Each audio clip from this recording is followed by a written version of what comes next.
Ma femme a annoncé, j'ai besoin d'une année sabbatique de notre mariage, pour me trouver.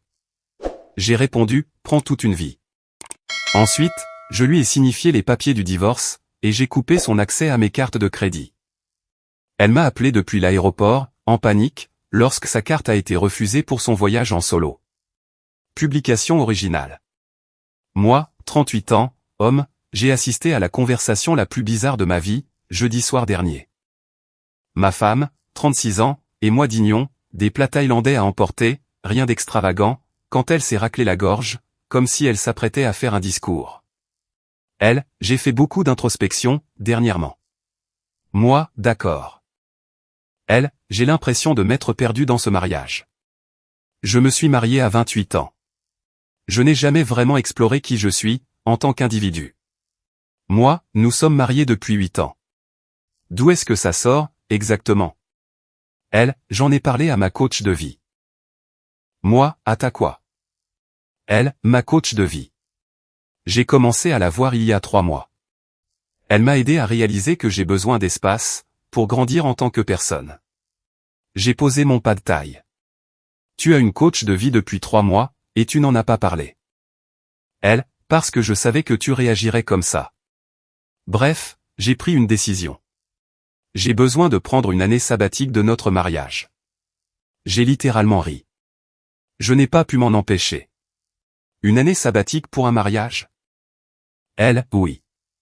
J'ai besoin de voyager, de vivre des expériences, de me trouver. Je pense à l'Europe, peut-être à l'Asie du Sud-Est. Juste moi, explorant le monde, sans obligation. Moi, donc, tu veux divorcer? Elle, non. Je t'aime toujours. J'ai juste besoin d'espace, d'une pause. Nous restons mariés, mais je deviens indépendante pendant 1 an. Quand je reviendrai, je serai une meilleure épouse, une personne plus complète. Moi, et qu'est-ce que je suis censé faire, pendant cette année sabbatique? Elle, m'attendre. Soutenir mon parcours. Peut-être travailler sur toi-même, aussi. Moi, pendant que tu voyages à travers le monde pour faire quoi, exactement? Elle, me trouver, vivre de manière authentique. J'ai déjà cherché des vols et des auberges de jeunesse. Je pars mardi prochain. Moi, mardi prochain? Dans 5 jours? Elle, oui. Je sais que c'est soudain, mais je dois le faire, avant de perdre mon courage. Moi, et comment finances-tu cette année sabbatique? Elle, eh bien, nous sommes mariés. Notre argent est commun. Je me suis dit que j'utiliserais nos cartes de crédit. Moi, mes cartes de crédit, sur lesquelles tu es une utilisatrice autorisée. Elle, c'est de la sémantique. Le fait est que j'en ai besoin. Si tu m'aimes vraiment, tu soutiendras mon voyage de découverte de soi. Je suis resté assis là, pendant peut-être 30 secondes. Puis, je me suis levé. Moi, tu as tout à fait raison. Tu devrais faire ce voyage. Son visage s'est illuminé, vraiment? Tu comprends? Moi, complètement. Prends toute une vie. Trouve-toi, vis authentiquement, fais tout ça. Elle, toute une vie? J'ai dit 1 an. Moi, je t'ai entendu, et je dis prends pour toujours, parce que nous, c'est fini. Elle, quoi? Moi, je veux le divorce. Tu peux avoir toute l'indépendance que tu veux. Elle, tu es dramatique. Je ne te quitte pas. J'ai juste besoin d'une pause. Moi, tu as besoin d'une pause d'être marié. Moi, j'ai besoin d'une pause d'être ton mari. C'est parfait. J'ai sorti mon téléphone, j'ai appelé la ligne d'urgence de mon avocat, et j'ai laissé un message, disant que je devais demander le divorce dès que possible. Ensuite, je me suis connecté à nos comptes, et je l'ai retiré en tant qu'utilisatrice autorisée sur mes 3 cartes de crédit. Ça m'a pris environ 2 minutes. Elle, qu'est-ce que tu fais? Moi, je te retire de mes cartes de crédit. Tu veux de l'indépendance? Voici l'indépendance. Elle, ce sont nos cartes. Moi, non, ce sont mes cartes, que je te laissais gracieusement utiliser. Plus maintenant. Elle, c'est dingue. Tu me punis parce que je veux un développement personnel. Moi, je respecte ton besoin d'indépendance. Tu ne peux pas être indépendante, tout en utilisant mon crédit. Ça va à l'encontre du but recherché. Elle, Comment suis-je censé voyager? Moi, débrouille-toi. Tu pars pour te trouver, tu te souviens? Commence par trouver un moyen de payer pour ça. Elle a passé les 3 heures suivantes à alterner entre les larmes, la colère, et l'incrédulité. Elle n'arrêtait pas de dire que je réagissais de façon excessive, que ce n'était pas ce qu'elle voulait dire, que j'étais contrôlant. J'ai fait un sac, je suis allé chez mon frère, et je lui ai envoyé un texto, tu voulais de l'espace. Tu l'as. Mon avocat te contactera. C'était jeudi. Aujourd'hui, c'est lundi. Mon avocat a déposé les papiers vendredi matin. Un huissier les lui a remis samedi. Les messages vocaux ont commencé dimanche. 23 au total. Je n'en ai écouté aucun. Mardi matin, jour de son départ prévu. Mon téléphone a sonné à 6h47. Numéro inconnu. J'ai répondu quand même. Elle, ma carte ne marche pas, moi, bonjour à toi aussi. Elle, je suis à l'aéroport. Ma carte a été refusée. Le vol est dans 1 heure. Moi, c'est fâcheux. Elle, répare ça. Appelle la banque. Moi, pourquoi je ferais ça? Elle, parce que je dois prendre ce vol. Moi, ce n'est pas mon problème. Tu voulais ton indépendance, tu te souviens. Elle, c'est différent. Tu ne peux pas juste me couper les vivres. Moi, c'est déjà fait. Fais un bon voyage, ou pas honnêtement, ça m'est égal. J'ai raccroché, j'ai bloqué le numéro, et je me suis rendormi. La meilleure nuit de sommeil que j'ai eue depuis des mois. Mise à jour 1. 1 semaine plus tard. Les retombées ont été dingues. Laissez-moi vous mettre au courant. Après le désastre de l'aéroport, ma femme s'est apparemment effondrée dans le terminal. Elle a essayé 3 cartes différentes. Toutes refusées, parce que c'était toutes mes cartes. Elle n'avait jamais eu sa propre carte de crédit. Tout était sous le statut d'utilisateur autorisé sur les miennes. Elle a appelé sa meilleure amie pour venir la chercher. Elle s'est pointée chez mon frère, cet après-midi-là. J'ai regardé par la fenêtre, pendant que mon frère lui disait que je n'étais pas disponible, et qu'elle devait passer par mon avocat. Son ami m'a appelé. J'ai répondu, car je ne reconnaissais pas le numéro. Son ami, qu'est-ce qui ne va pas chez toi? Moi, bonjour. Qui est-ce? Son ami, tu sais très bien qui c'est. Ta femme est dévastée. Moi, ma future ex-femme voulait une année sabbatique du mariage. Je lui offre une pause permanente. Quel est le problème? Son ami, elle ne le pensait pas comme ça. Elle avait juste besoin d'espace. Moi, super. Elle en a plein, maintenant. Son ami, tu l'as humilié à l'aéroport. Sais-tu de quoi ça avait l'air? Moi, de quoi ça avait l'air? Ses cartes refusées, parce que j'ai supprimé son accès à mes comptes, après qu'elle a annoncé qu'elle me quittait pendant 1 an. Son amie, elle ne te quittait pas. Elle partait se trouver. Moi, fantastique. Elle peut se trouver, mais à ses propres frais. Son ami, tu es censé soutenir ta femme. Moi, j'ai soutenu ma femme pendant 8 ans.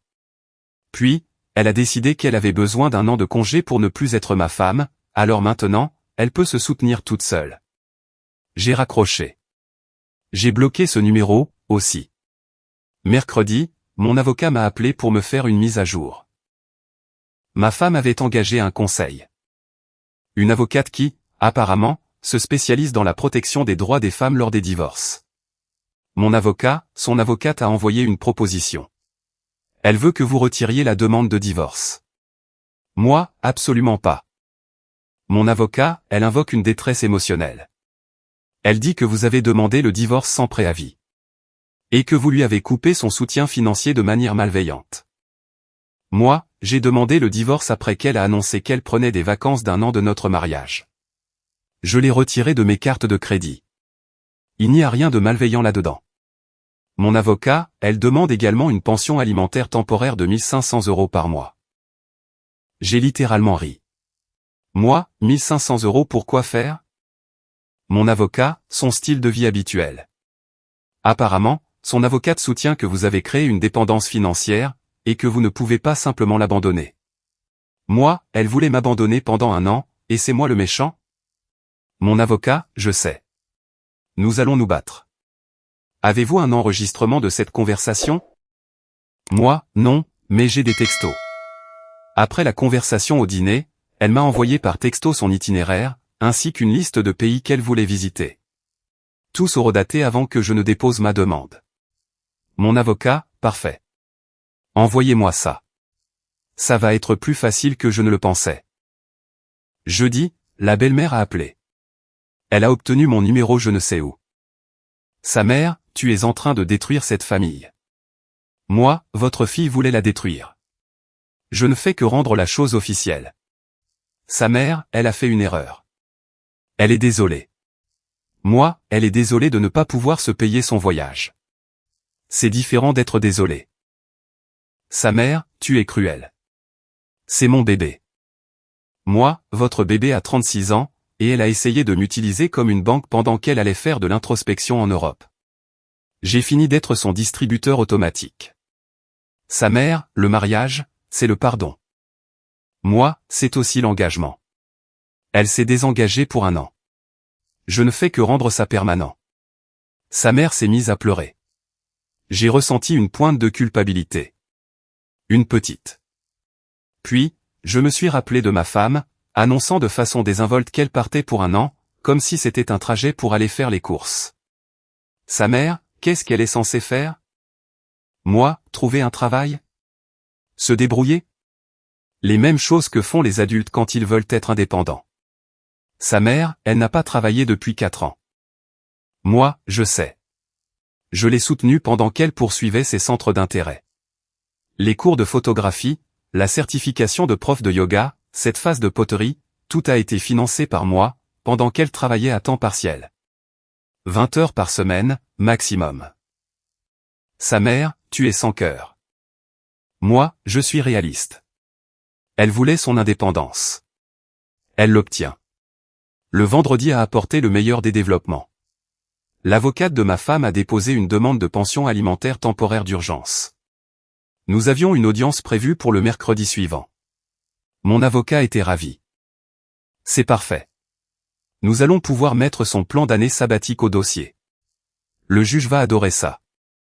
Samedi, je suis retourné à la maison pour récupérer d'autres affaires. Ma femme était là.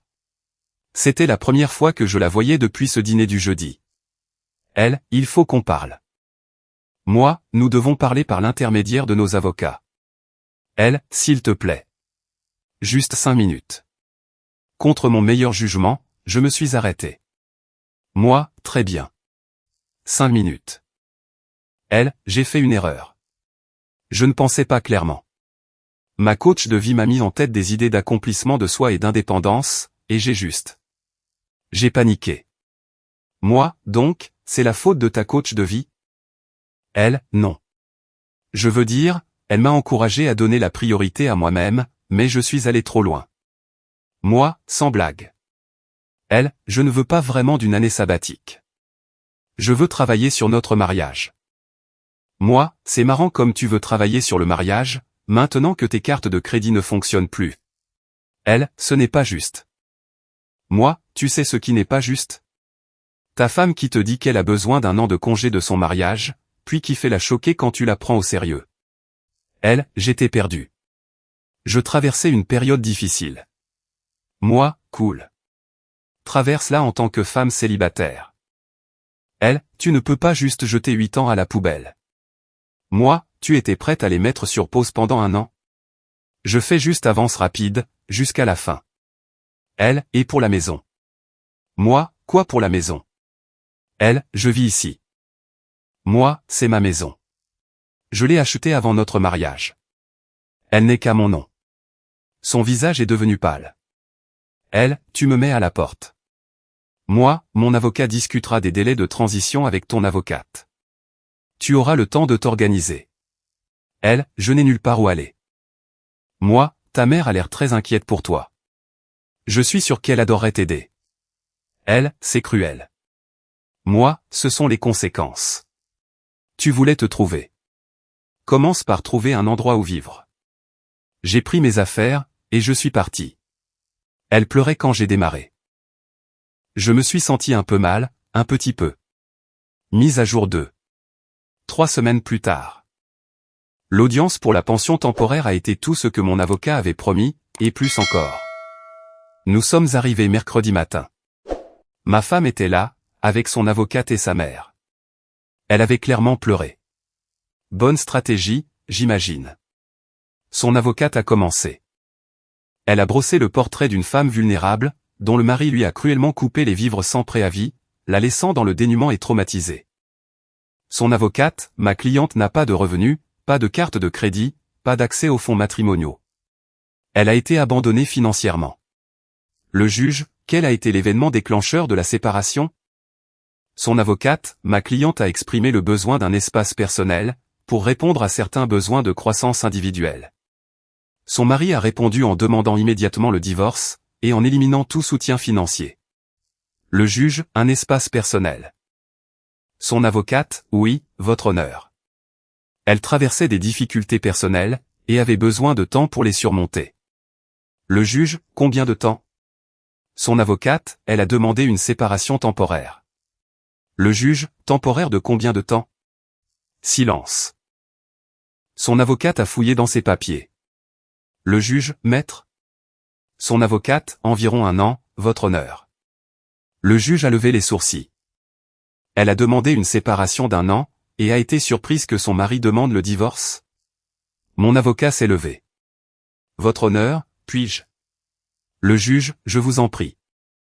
Mon avocat, nous avons des messages textes de la défenderesse, envoyés le soir de la demande de séparation. Elle a envoyé à son mari un itinéraire pour un voyage international, s'étalant sur 12 mois. Elle a explicitement déclaré qu'elle avait besoin, je cite, d'une année sabbatique du mariage pour se trouver. Elle prévoyait de voyager à travers l'Europe et l'Asie du Sud-Est, pendant que son mari attendait à la maison. Le juge attendait à la maison, pour faire quoi? Mon avocat, d'après ces messages, je cite, travaillait sur lui-même, aussi. Le juge, pendant qu'elle voyageait autour du monde. Mon avocat, oui, votre honneur. En utilisant ses cartes de crédit. Le juge, je vois. Son avocate a essayé de rattraper le coup. Son avocate, votre honneur, ma cliente traversait une période difficile. Elle a formulé des demandes de façon maladroite. Le juge, elle a demandé à son mari de financer 1 an de vacances internationales, pendant qu'elle faisait une pause dans leur mariage. Ce n'est pas formulé maladroitement, c'est mal pensé. Mon avocat a soumis les textos. Le juge les a lus, son expression passant de neutre à incrédule. Le juge, madame. Vous avez envoyé à votre mari une liste de choses à emporter, qui comprenait des bikinis pour la Grèce, et des chaussures de randonnée pour le Népal. Ma femme, j'étais perdu, votre honneur. Le juge, vous semblez avoir été très précisément perdu sur l'endroit où vous vouliez aller. Son avocate est intervenue, votre honneur, ma cliente a besoin de soutien pendant que cette procédure se poursuit. Le juge, votre cliente a 36 ans, sans aucun handicap l'empêchant de travailler. Pourquoi n'a-t-elle pas cherché de travail? Son avocate, elle n'a pas travaillé à temps plein depuis 4 ans. Elle a besoin de temps pour. Le juge, pour se trouver? Je crois que nous en avons assez entendu sur le fait de se trouver. Le juge a regardé ma femme. Madame, vous avez annoncé que vous vouliez 1 an de congé de votre mariage. Votre mari vous a pris au mot. Et a demandé le divorce. Vous n'avez pas le droit d'être choqué par les conséquences naturelles de vos propres demandes. Pension temporaire refusée. Trouvez un travail. La séance est levée. À l'extérieur du tribunal, ma femme était furieuse. Elle, ce juge était partial. Son avocate, nous pouvons faire appel. Elle, tout est de ta faute. Elle me pointait du doigt, maintenant. Moi, ma faute. Tu as dit à un juge que tu voulais faire une randonnée au Népal, tout en faisant une pause de notre mariage. Elle, je traversais une période difficile. Moi, et maintenant, tu traverses un divorce. Félicitations pour ton indépendance. Sa mère s'est avancée, tu l'as détruite. Moi, elle a détruit notre mariage, à la minute où elle a planifié des vacances d'1 an loin de celui-ci. Sa mère, elle a besoin d'argent. Elle a des factures.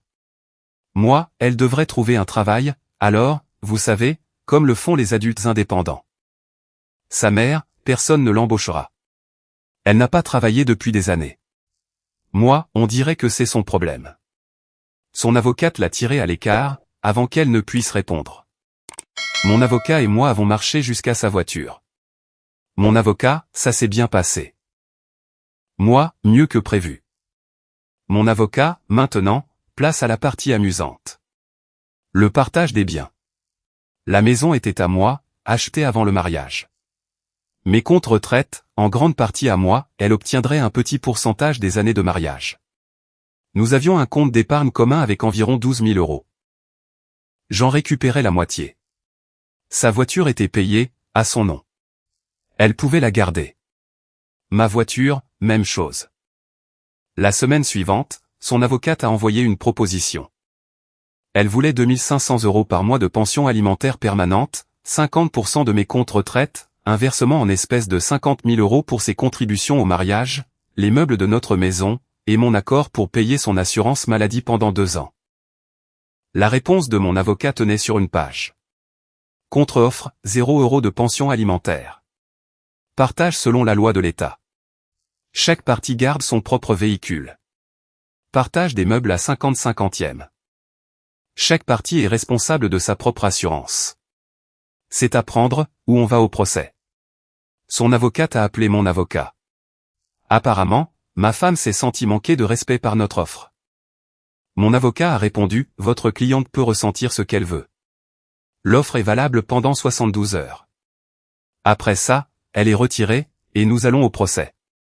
Son avocate a rappelé 68 heures plus tard. Elle avait accepté. Mais c'est là que c'est devenu intéressant. La semaine entre l'audience et l'accord, ma femme a apparemment lancé une campagne pour monter nos amis communs contre moi. Elle a dit à tout le monde que j'abusais d'elle financièrement, que je contrôlais tout l'argent, vrai, puisque c'est moi qui gagnais tout l'argent, que je l'avais piégée dans ce mariage, en étant marié avec elle. Certaines personnes l'ont cru. J'ai perdu 3 couples avec qui nous avions l'habitude de traîner. Ils m'ont envoyé des messages pour me dire qu'ils étaient déçus de la façon dont j'avais géré les choses. Je leur ai envoyé des captures d'écran de ces textos concernant son année sabbatique. 2 des 3 couples se sont excusés. Le 3e m'a bloqué. Peu importe. Mais la campagne de dénigrement de ma femme a eu une conséquence inattendue. Sa sœur, à qui j'avais à peine parlé depuis des années, m'a appelé. Sa sœur, c'est vrai, cette histoire d'année sabbatique. Moi, elle ne te l'a pas dit? Sa sœur, elle m'a dit que tu l'avais mise à la porte sans aucune raison. Moi, elle a annoncé qu'elle prenait des vacances d'1 an de notre mariage, et elle voulait que je les finance. À la place, j'ai demandé le divorce. Sa sœur, oh mon Dieu. Moi, ouais. Sa sœur, elle vit chez ma mère, et elle dit à tout le monde que tu es un monstre. Moi, je sais. Sa sœur, je suis tellement désolé. Je n'en avais aucune idée. Elle fait tout le temps ça. Moi, fais quoi? Sa sœur, fait ses grands projets, sans aucune considération pour qui que ce soit d'autre, puis joue la victime quand la réalité la rattrape. Elle m'a parlé de leur mère qui avait financé l'entreprise de poterie de ma femme, qui a duré 6 mois. Du studio de photographie qui ne s'est jamais concrétisé, malgré 8 000 euros d'équipement. De la certification de prof de yoga qu'elle n'a jamais utilisée. Sa sœur, tu l'as soutenue pendant des années, n'est-ce pas? Moi, 8 ans. Sa sœur, c'est normal que tu aies divorcé. J'aurais fait pareil. Le fait que quelqu'un de sa propre famille valide ma décision, ça m'a fait un bien fou. Mise à jour 3. 6 semaines plus tard. Le divorce est finalisé. Ça a pris 6 semaines au total, ce qui, selon mon avocat, est inhabituellement rapide. Il s'avère que les juges ne voient pas d'un bon œil les demandes d'année sabbatique du mariage. Règlement final, elle a obtenu 18% de ma retraite, uniquement la portion conjugale, 6 000 euros des économies communes, sa voiture, la moitié des meubles, et 0 pension alimentaire. J'ai gardé la maison, mes comptes retraite moins sa part, ma voiture, et ma santé mentale. Le partage des meubles était hilarant. Elle a insisté pour prendre le canapé que j'avais payé, la table à manger que j'avais payée, et l'ensemble de chambres à coucher que j'avais payé. Très bien. J'ai acheté de nouvelles choses, de meilleure qualité, sans aucun souvenir attaché. Elle a emménagé dans un studio, et elle a trouvé un travail dans un magasin de détail, 35 heures par semaine. Sa mère l'aide apparemment à payer le loyer. La coach de vie a été virée. Ma femme l'a apparemment blâmée pour toute cette histoire, ce qui est ironique, vu que c'est elle qui voulait cette année sabbatique, pas la coach. La semaine dernière, je suis tombé sur elle dans un café. Elle était avec quelqu'un, un gars, peut-être au milieu de la trentaine, habillé dans un style décontracté chic. Elle m'a vu, a pâli, puis a essayé de faire semblant de ne pas m'avoir vu. J'ai commandé mon café, je me suis assis, et j'ai fait mon travail. Elle et le gars sont partis au bout de 10 minutes. Elle avait l'air misérable. J'ai reçu un texto plus tard dans la nuit, d'un numéro inconnu. Elle, j'espère que tu es heureux. Moi, nouveau téléphone. Qui est-ce? Elle, tu sais très bien qui c'est. Moi, oh, ouais. Je vais bien. Merci de demander. Elle, je t'ai vu aujourd'hui. Tu as l'air d'aller bien. Comme si rien ne s'était passé. Moi, parce que je vais bien. Rien ne s'est passé. Pas pour moi, en tout cas. Elle, c'est de ta faute. Moi, tu voulais une année sabbatique du mariage? Je t'ai offert une pause permanente de ma présence. Mission accomplie. Elle, j'ai fait une erreur. Moi, tu as fait un choix. Les choix ont des conséquences. Elle, nous aurions pu arranger les choses. Moi, non. Tu aurais pu travailler sur toi-même tout en restant marié. Au lieu de ça, tu as voulu t'envoler pour l'Europe, à mes frais. Il y a une différence. Elle, je traversais une période difficile. Moi, et maintenant, tu as traversé un divorce. Félicitations pour t'être trouvé. Elle n'a pas répondu. J'ai bloqué le numéro. Sa mère a tenté un dernier appel à l'aide. Elle a appelé mon frère. Comment elle a eu son numéro? Aucune idée. Elle demandait si j'envisagerais une réconciliation. Mon frère, il n'est pas intéressé. Sa mère, elle a retenu la leçon. Mon frère, quelle leçon? Ne pas annoncer qu'on prend une année sabbatique de son mariage? Sa mère, elle était confuse. Mon frère, elle a l'air plutôt lucide, maintenant. Elle a son indépendance. Dites-lui d'en profiter. Voici ce dont personne ne parle. Divorcer d'une mauvaise situation, c'est une sensation incroyable. C'est comme un poids en moins sur les épaules. Incroyable. Je ne suis plus en colère. Je ne suis plus blessé. Je suis juste libre. J'ai commencé à fréquenter des gens sans prise de tête, le mois dernier. Rien de sérieux. Juste des rencarts autour d'un café, et des dîners. C'est agréable de parler à des femmes qui ont un travail, qui paient leurs propres factures, et qui n'ont pas besoin d'années sabbatiques de leur relation. Ma maison me semble à nouveau mienne. Redécorée. Nouveaux meubles, nouvelle ambiance. C'est propre, calme, et sans drame. Le travail se passe bien. J'ai été promu il y a 3 semaines. J'étais apparemment distrait pendant le mariage. Maintenant que je suis concentré, les choses se mettent en place. Mon frère m'a demandé si je regrettais la façon dont j'avais géré la situation, si j'aurais dû essayer une thérapie de couple, lui donner une autre chance, être plus compréhensif. Voici mon point de vue. Elle n'a pas demandé de thérapie. Elle n'a pas suggéré que nous travaillions sur les choses, ensemble. Elle n'a pas dit, j'ai des difficultés, pouvons-nous trouver une solution? Elle a annoncé qu'elle partait pendant 1 an, et s'attendait à ce que je l'attende, et que je finance le tout. Ce n'est pas un appel à l'aide. C'est un sentiment d'avoir tous les droits. Je n'ai pas détruit notre mariage. Elle l'a fait, au moment où elle a donné la priorité à un fantasme d'année sabbatique, plutôt qu'à notre véritable relation. Aurais-je pu être plus gentil à ce sujet?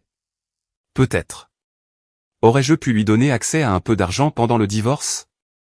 Bien sûr. Mais pourquoi? C'est une adulte. Elle a pris une décision d'adulte, en quittant essentiellement notre mariage. J'ai pris une décision d'adulte, en rendant ça permanent. Elle voulait se trouver. Eh bien, elle s'est trouvée. Célibataire, travaillant dans le commerce de détail, vivant dans un studio, et gérant les conséquences de ses choix. Je me suis trouvé aussi. Il s'avère que je suis le genre de gars qui ne reste pas dans les parages, quand quelqu'un traite le mariage comme un service d'abonnement, qu'on peut mettre sur pause. Quelqu'un m'a demandé si je m'inquiétais pour elle. Honnêtement, non. Elle a 36 ans, elle est en bonne santé, éduquée, et capable de subvenir à ses propres besoins. C'est juste qu'elle n'avait jamais eu à le faire, auparavant.